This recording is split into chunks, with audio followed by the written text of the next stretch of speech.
and welcome back to my channel. My name's Rachel and this is Stitched Up. So today's video is part 2 of the Vernazza swimsuit sew along, and in today's video we're going to be sewing the bikini bottoms, which are here.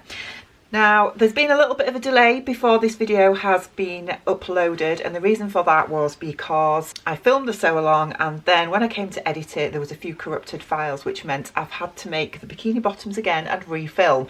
So I've made another pair, which are these ones here, and these are in a red lycra with leopard print, and they are awesome. So these are the ones that we're going to be making today, but they're exactly the same as these apart from they're a size smaller, so these will fit me better than those ones. But yeah, we are going to be sewing these today. I'm going to show you how we cover stitch both the waistband and the legs, and yeah, if you're interested in seeing how the bottoms get together, then let's get started. What we're going to be doing today is we are going to be making the bikini bottoms. So what you need to do first of all, once you've found your size for the bikini bottoms, is trace off your pattern pieces. You need a back piece cut on the fold of both your lining and your outer fabric, a front piece cut on the fold of both your lining and your outer fabric, a waistband cut on the fold just of your outer fabric, you don't need a lining piece, and you need 2 leg lengths of your swimwear elastic. So the instructions for choosing your size are included in the pattern instructions, obviously.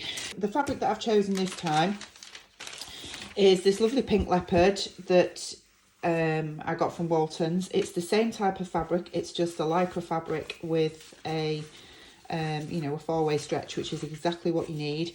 And then the lining is a swimsuit lining that I got from Walton's. It's not power mesh and it's not lycra.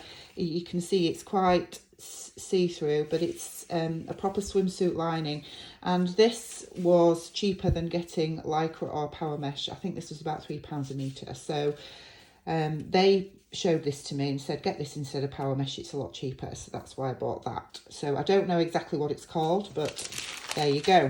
Right, so first things first, let's move the elastic to one side and the waistband, because we'll come to that later.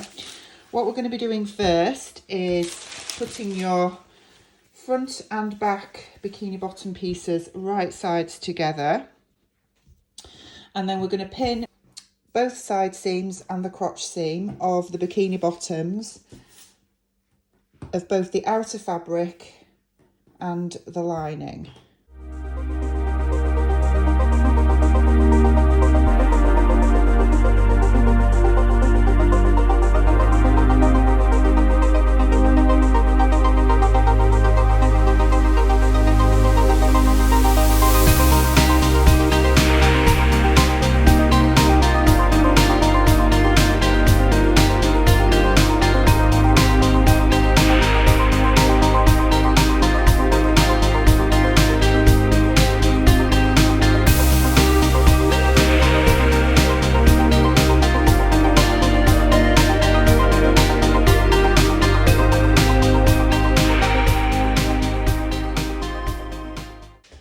Right, so when you've pinned them both together, we need to take these to the sewing machine and we're going to stitch the seams at 5/8 of an inch.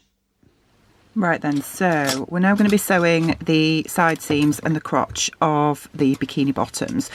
And you need to set up your sewing machine like you did in part 1 if you sewed the top, making sure that you use a stretch or super stretch needle for this.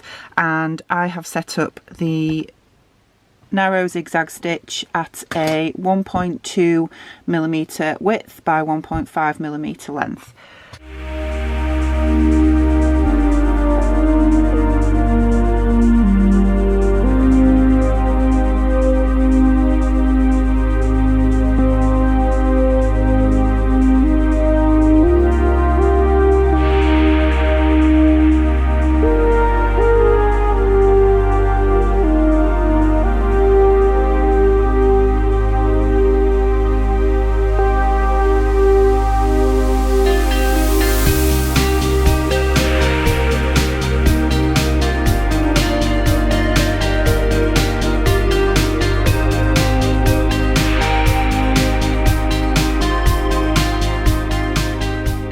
so when you've sewn the side seams and the crotch seam, it should look something like that. And obviously you're not going to see that very well because this is black.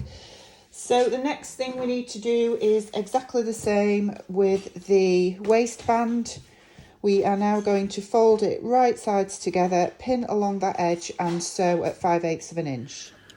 So I'm just pinning the short sides of the waistband right sides together, and we want the stitch setting on the sewing machine exactly the same as we did for the side seams of the bikini bottoms. So that's a 1.2mm stitch width by 1.5mm length, and we're sewing at 5/8 of an inch.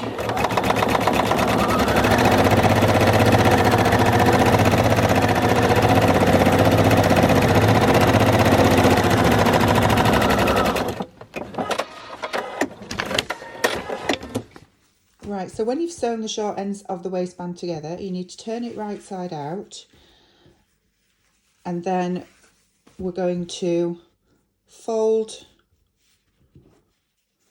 wrong sides together and then pin in place.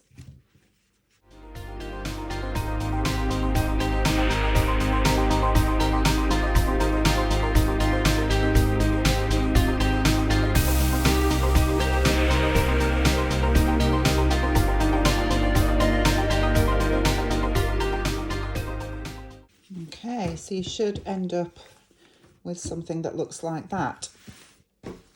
Right, moving back to the bottoms, what you need to do is turn the outer fabric, outer bottoms, right sides out, and then we're going to insert the lining wrong sides out so that they are wrong sides together.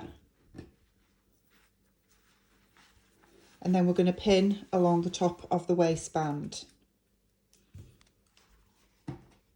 matching up the side seams.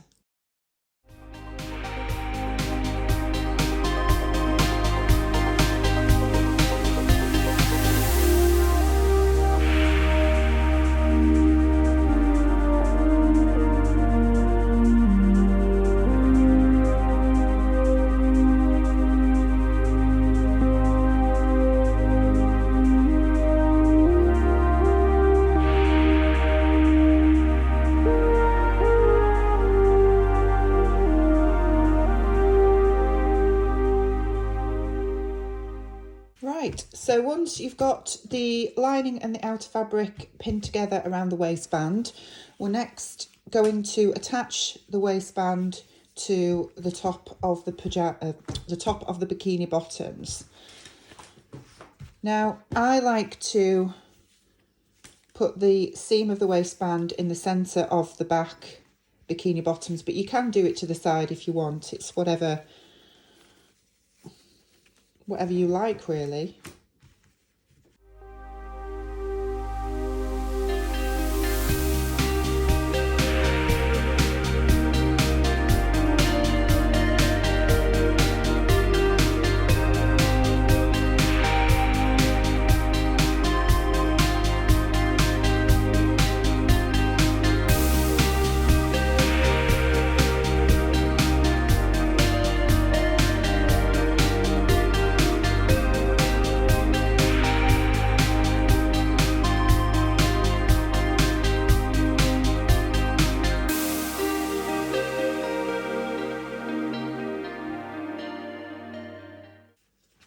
Right, so once you have everything pinned in place, we need to take this to the sewing machine and stitch. Right, so what you'll notice while I was pinning that is that the waistband obviously is slightly smaller than the diameter of the bikini bottoms at the waist. So you do need to stretch it to fit slightly. Now, if like me, you have put your seam of the waistband in the centre back of the bikini bottoms, you'll notice that there are a couple of notches in the waistband that allow you to line it up with the side seams. So that's helpful as a bit of a guide as to how you need to stretch it to fit.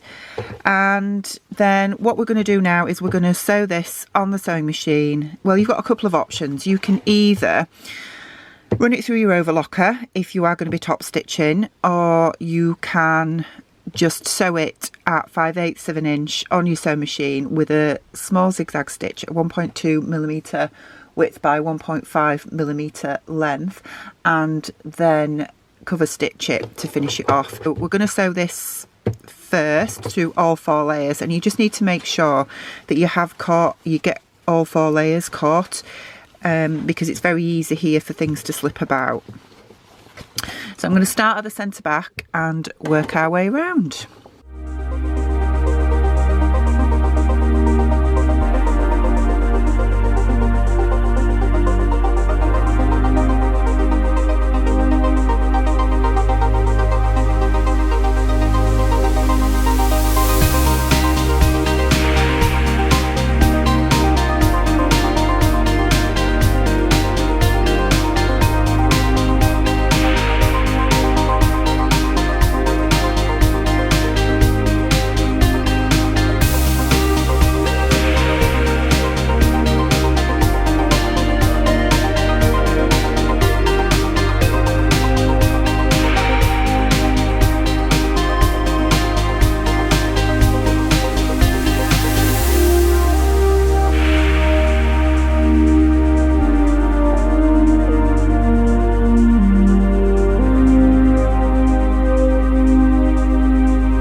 Right, so when the waistband is on, it should look something like that. And then you've got the inside that looks like this. Now what I'm going to do is I am going to trim down this seam using my pinking shears, and then we'll probably cover stitch it from the top.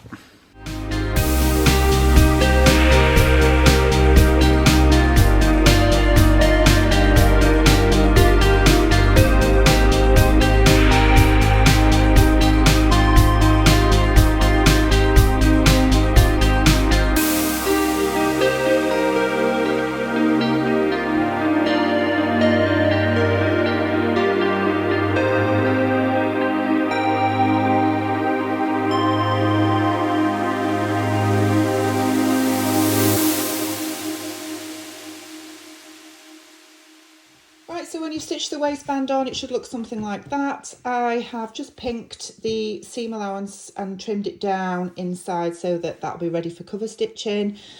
And next we are going to be working on the legs. So you need your elastic now, and what we're going to be doing is we're going to be stitching these in a loop, very much like we did the armholes in part 1. And we're going to be overlapping by 1 inch in total, because 1 inch seam allowance has been included in this. So we're going to stitch these together on both sides, and then we're going to be ready to attach to our legs. Right, so I've got one of the elastic leg pieces here, and as I did in part 1, all I do, well, firstly you need to make sure that you don't get this twisted. But we're going to be forming a loop, and all I do is I lay one end underneath my presser foot so that the end of the elastic reaches the 1/2 inch mark on one side, and then the other end reaches the 1/2 inch mark on the other side of my foot plate, and that will then give me the correct length. So I just increase the width of the zigzag stitch for this and just do a couple of stitches backwards and forwards to secure it, and we end up with something like that. We'll do exactly the same with the other piece of elastic for the other leg. Make sure we don't get these twisted. One end at 1/2 inch on one side and 1/2 inch on the other, except that bit's flicking up and it's, there we go. Okay.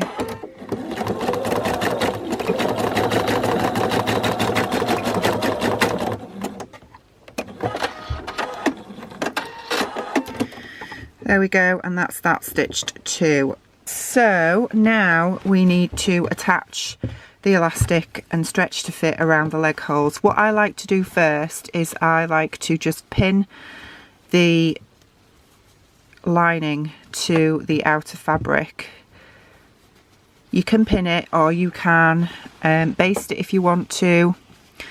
I tend not to baste only because it's an extra step I don't want to do, but also I think trying to take basting stitches out of lycra, sometimes it can leave holes, so I prefer not to baste. I'll just pin it, but it just helps to hold both pieces of fabric together securely while you're attaching the elastic.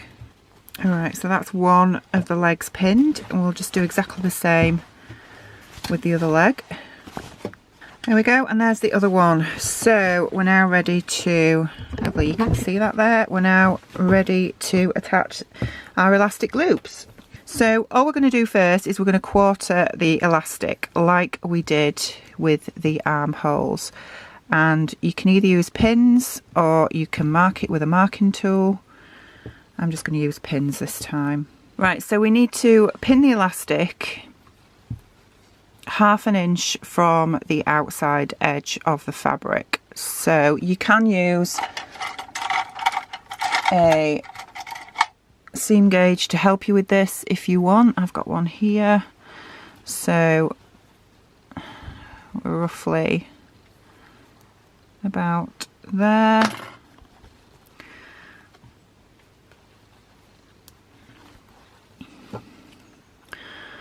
And then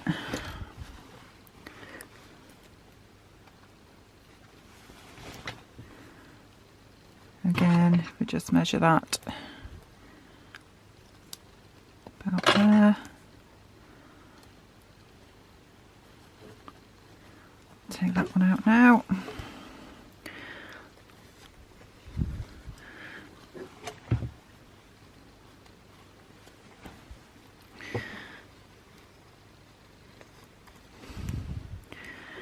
Don't worry if you get your elastic twisted while you're just pinning it, because you can straighten it out when you are sewing.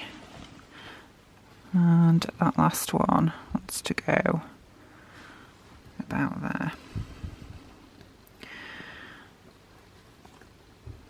Okay, right, so now we need to change the settings on our sewing machine for sewing elastic. So we are altering the stitch width to 3mm and the length to 5mm, which is what's recommended in the pattern. Right then, I always start at the inner leg seam. It's just because my preference. Okay.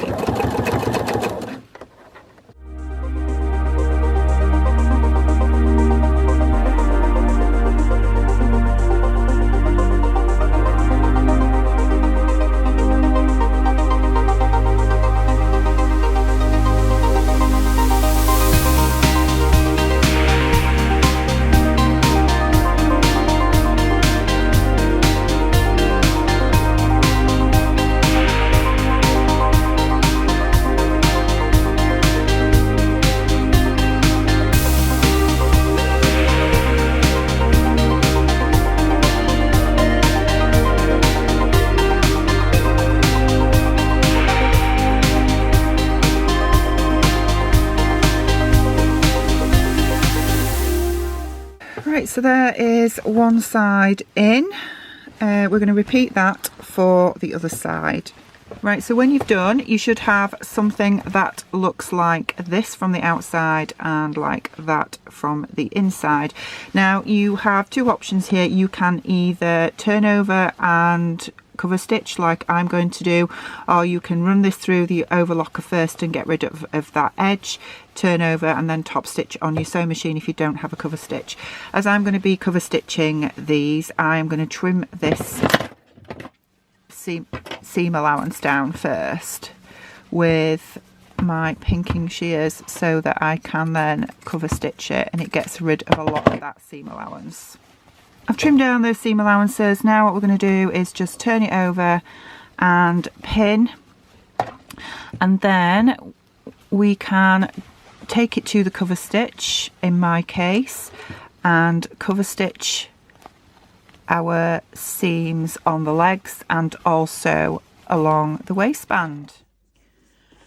So I'm cover stitching my waistband. As you can see there, I've got it set up for a twin needle cover stitch, and I'm making sure that the seam allowance is folded up towards the waistband. Now if you've never used a cover stitch before, they can be a little bit temperamental. You can't back tack when you start with a cover stitch, and you have to finish off in a certain way so that it doesn't come unravelled, but I'll show you that when we get to it.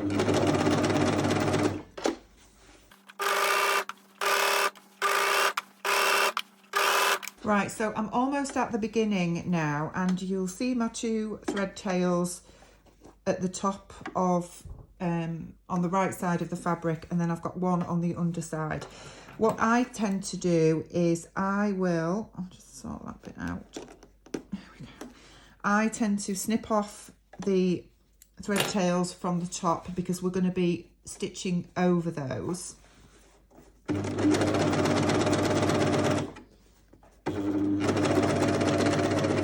Okay, and then when you have gone over the beginning of your stitching, we need to raise the presser foot. Make sure the needles are raised to their highest position. Lift the front of the presser foot, and I use my little embroidery scissors, and then we take them behind the two threads and pull the threads forward. And then at this point we snip the two threads here, and then we pull whatever it is we've cover stitched away from us underneath like that, and then these threads here we snip. And what that does is it takes all the threads, when I find them, yeah, are we there? No, yeah, it takes all the threads through to the underside. So what we need to do then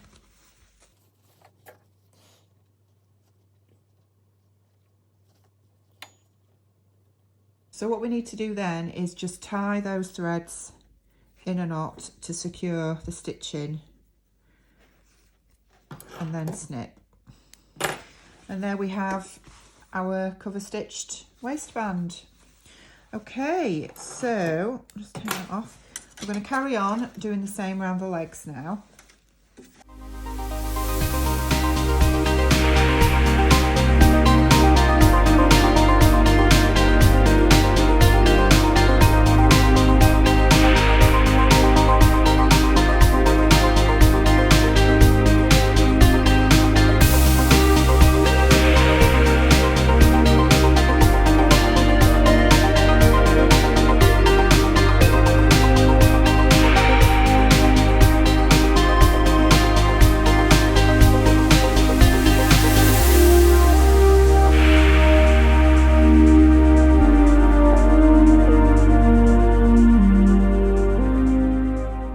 Again, we're back around to the start of our stitching, and you should have two thread tails on the top, which we're going to snip off.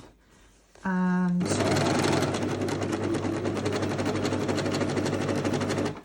okay, make sure we've run over the first couple of lines of stitching, raise the needles, raise the presser foot, and pull those thread tails forward.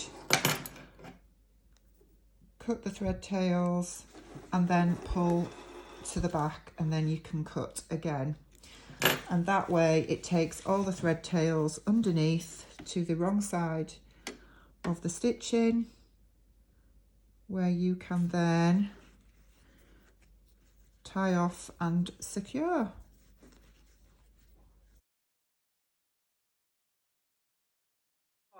I hope you enjoyed this sew along, and as always, if you have any questions or comments, please leave them in the comment section down below, and I'll look forward to being back with you really soon. Take care, bye.